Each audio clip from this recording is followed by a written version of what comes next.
3 lecture, और slow करेगा 5 हो जाएंगे। हर चैप्टर में 1-1 2-2 लेक्चर का डिले करते रहे, दिसंबर मिड में सिलेबस खत्म होगा। बैंड तेरी बजेगी, मेरी नहीं। मत रिवाइज करो, सर हमारे पे बहुत वर्कलोड है, तो तेरे जैसे एक्सक्यूज बनाने वाले लाखों होते हैं हर साल, लाखों। ठीक है, बना उसको एक्सक्यूज, और वही एक्सक्यूज हर दिन बना, सो दैट वो एक सॉलिड रीजन बने तेरे फेलियर का। तुम अपने को ना उठाना स्टार्ट कर दो, अदरवाइज मैं बता रहा हूं, मैंने बोला था ना, तीसरा चैप्टर खत्म होने वाला है, और जैसे ही तीसरा चैप्टर खत्म होगा, अब ये बैकलॉग कवर नहीं कर पाओगे। तुम्हें लग रहा होगा कि सर मैं मैग्नेटिज्म से स्टार्ट कर लूंगा, एक पीछे वाले चैप्टर से कनेक्टेड है। कैपेसिटर पूरा चैप्टर 2 एंड चैप्टर 3 का मिक्स होएगा। मैग्नेटिज्म में करंट की रिक्वायरमेंट पड़ेगी, ठीक है, इलेक्ट्रोमैग्नेटिक इंडक्शन में मैग्नेटिज्म की रिक्वायरमेंट पड़ेगी, एसी में एसएचएम की रिक्वायरमेंट पड़ेगी, वो भी तूने नहीं पढ़ा होगा मुझे पता है। फिर तेरा ईएम वेव्स आ गए, वो 2 मार्क का चैप्टर पूछा जाता है। फिर जब तू हिम्मत बनाएगा ना थोड़ा सा कि यार अब तो आधी किताब तो मेरी खराब हो चुकी है, ऑप्टिक्स से स्टार्ट करूंगा, ऑप्टिक्स 20-22 लेक्चर का होगा, तेरे अंदर इतना पेशेंस नहीं होगा कि तू 20 लेक्चर बैठ करके एक ही चीज को सुन ले। तेरी बैंड वहां बजेगी, फिर आएगा वेव ऑप्टिक्स, वो 12वीं क्लास की 11वीं क्लास की वेव ऑप्टिक्स में इंटरफेरेंस जो पढ़ाया गया है, जिन्होंने पढ़ा होगा उनको मजा आएगा, और तू बस रोते रही हो। फिर बच्चा बस मॉडर्न फिजिक्स, उसमें थोड़ा बहुत रट लेगा, पास हो जाएगा, तेरे को लग रहा होगा। ये होती है कहानी 12वीं की। स्पीड मैं डिसाइड करूंगा क्या है। जब मेरे को स्लो होना होता है ना बेटा, तो एक ही चीज में बहुत डिटेल में स्लो स्लो पढ़ाता हूं। जब मेरे को लगता है कि अब इससे ज्यादा स्लो नहीं चाहिए, अब हमें स्पीड पकड़नी चाहिए, तो ये तेरी रेस्पॉन्सिबिलिटी है कि तू स्पीड पकड़े। समझ रहा है? वरना एक ही टॉपिक को पूरा साल पढ़ाना टीचर के लिए कोई प्रॉब्लम वाली बात नहीं है। 10वीं क्लास के बाद अभी तो 12वीं आई है, अभी तो लात पड़ने वाली है।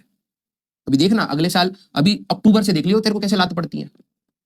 फिर तुम घूमते रहते हो, मेरे को पता है यूट्यूब पे घूमते हो, कोई बता दे कि भाई करना क्या है, ये रायता इतना फैल गया है, करें क्या।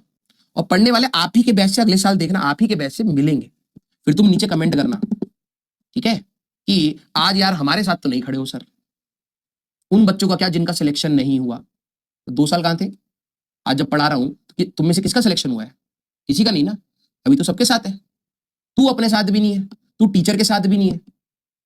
तेरे को सब समझ आएगा बेटा, बिलीव मी, तेरे को सब समझ आएगा कि तूने अपनी लाइफ के साथ क्या किया है। ठीक है, और वो बहुत जल्द होगा, 1-1.5 महीने के अंदर फील अंदर से आनी स्टार्ट होगी। और फिर तुम लोगों ने एक भारी भारी वर्ड सीख रखे हैं, सर मुझे एंग्जाइटी होती है, मुझे डिप्रेशन होता है, मुझे स्ट्रेस होता है। तूने पाले हैं इसलिए होता है। और मैं तुम्हें पहले ही बता रहा हूं बेटा, तुम्हारे पास टाइम बहुत लिमिटेड है। तुम बीच बीच में जो 1-2 मिनट ये जो निकाल के इधर उधर कर रहे हो ना बेटा, लिटरली बता रहा हूं, पूरा करियर इन्हीं 1-2 मिनट की वजह से खराब होता है। और तुमने कभी ना सही तरीके से सोचा ही नहीं अपने लिए, तुम बस भेड़ चाल में हो। अब मैं बोल दूंगा तुम्हें बुरा लग जाएगा, 4 दिन पढ़ाई नहीं करोगे। अभी तू बस देख रहा है, दूसरे तैयारी कर रहे हैं तो कॉपी खोल रहा है, कभी कुछ और मन कर रहा है, कभी कुछ और मन कर रहा है। तेरे लिए प्रायोरिटी भी नहीं है, तेरे लिए डिस्ट्रैक्शन है सारी चीजें। क्यों? क्योंकि तेरे लिए प्रायोरिटी सेट नहीं है कि तेरे लिए करना क्या था। तूने देखा भाई सारे लोग कर रहे हैं तो मैं भी तैयारी करूंगा। सर ये कॉलेज की बिल्डिंग अच्छी लग रही है सर, शॉर्ट्स मैंने 10 देख लिया सर, यहां से पास आउट ये करते हैं। अबे पास आउट क्या करते हैं, बिल्डिंग कैसे दिखती है, अंदर क्या है क्या नहीं है, वो तो तेरे को तब पता लगेगा ना भाई, जब तू उस कॉलेज में जाएगा। दिन भर बैठ के ख्याली पुलाव बनाते रहे। सपने कन्वर्ट करने के लिए ना बेटा घिसना पड़ता है। तुम नहीं घिसोगे, दूसरा जो घिसेगा वो डिजर्व करेगा, वो आगे ले जाएगा। तुम बस एक्सक्यूज बनाते रहना, सर यहाँ चीटिंग हो गई, यहाँ रिजर्वेशन हो गया, सर यहाँ ये हो गया। बनाओ भाई, बना जितने बनाने तेरे को। जिसको मिलना है ऊपर वाला देता हुआ चला जाएगा, क्योंकि वो उसकी मेहनत के हिसाब से मिल रहा होगा। तेरे को भंडारा लगा करके सिर्फ सबको अंदर कमियां निकालनी हो, निकाल लियो भाई, तेरे को कोई नहीं सुनेगा। लेकिन जिस हालत में तू है ना बेटा, तू बस एक ऑनलाइन का कमेंट बन के रह जाएगा लाइफ लॉन्ग, और कुछ नहीं। समझ रहा है? कमेंट करते रहियो, किसी को कोई फर्क नहीं पड़ता। ईमानदारी से अगर मैं आपको चैट ऑन करके ईमानदारी से पूछ लूं ना कि तुमने एक दिन भी ईमानदारी से वैसा पढ़ा है जैसा एक्चुअली में पढ़ना चाहिए था, तुम्हें पता कैसे पढ़ना चाहिए था, फिर सॉरी लिखे हुए आएंगे। यही तो तूने 11वीं में भी किया था ना, याद कर। ये नहीं ये बेहतर है, वो नहीं ये बेहतर है, इनका तो ये अच्छा, इनका तो वो अच्छा, इनके तो क्वेश्चन अच्छे, इनके तो थ्योरी अच्छी, ये किताब अच्छी, ये यहाँ के मॉड्यूल करा था ना तूने। इतना करने के बाद तेरा 11वीं का टेस्ट ले लेते, आजा 11वीं का टेस्ट ले लेते। तूने तो बहुत एनालिसिस कर ली थी, बहुत ज्ञान दे दिया था सबको, ये अच्छा नहीं है वो अच्छा है। वही चीज जो 11वीं में तूने करी, जिसकी वजह से आज तू रोता है ना, कॉन्फिडेंस नहीं है, वो एक्चुअली में तू वही कर रहा है। और जब तक तुम्हारे अंदर एक कहते हैं ना प्रेजेंस ऑफ माइंड नहीं है, तुम एक्चुअली में वही कर रहे हो जो तुम्हें नहीं करना चाहिए था, तब तक तुम्हें कोई नहीं सुधार सकता। और तुम एक दिन ना बैठ करके सोचना कि तुमने एक्चुअली में 11वीं में यही सारी चीजें की है जो आज तुम कर रहे हो। जब बैच 12वीं का स्टार्ट होता है ना, सारे बच्चे सर मेरी 11वीं बर्बाद है, 11वीं बर्बाद है। 11वीं नहीं बर्बाद है, एक्चुअली में तुम बर्बाद हो भाई, तुम्हारी सोच बर्बाद है। और उसी के चक्कर में तुमने आगे के भी टॉपिक्स खराब किए। मोस्ट ऑफ द टाइम तुम रोए, जहां पर तुम्हें टाइम लगाना था एक्शंस पे, तुमने सिर्फ अपने इमोशंस निकाले। इमोशन से तुमने कितने सवाल कर लिए भाई?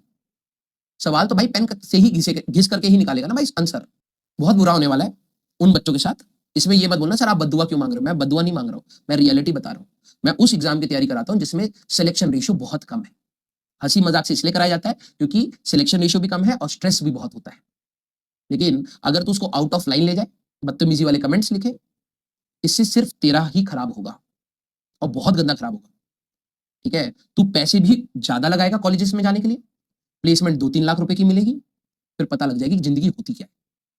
जितने सपने ले रखे हैं ना बेटा, ये कर देंगे वो कर देंगे, सारे समझ आ जाएंगे एक बार जब जॉब करने निकलोगे।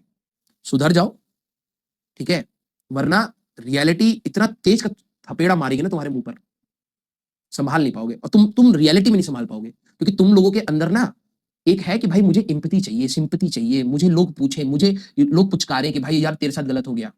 तुम नहीं संभाल पाओगे, जब तुम्हारा रिजल्ट आएगा ना बेटा, संभाल नहीं पाओगे उसका पेन।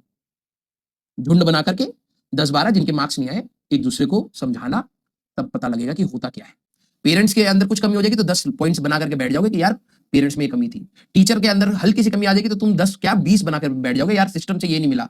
अरे भाई जितना तेरे पास रिसोर्सेज अवेलेबल है, कम से कम उसको तो 100% यूटिलाइज कर ले। और ईमानदारी से एक बार बैठ करके सोच लियो कि तेरे को जितना पढ़ा दिया है ना कॉपी में, तेरे को उतने का ही अगर मैं टेस्ट ले लूं ना तो उतने भी फुल ना ला पाए। तीनों सब्जेक्ट की बात कर रहा हूं, तीनों क्या, तू एक सब्जेक्ट में भी लेके आ जा, नहीं ला पाएगा तू। और तू ज्ञान देने के लिए पूरा बैठा हुआ है, अपने अंदर काम कर रेदर देन पूरा भी दुनिया संभालने के लिए।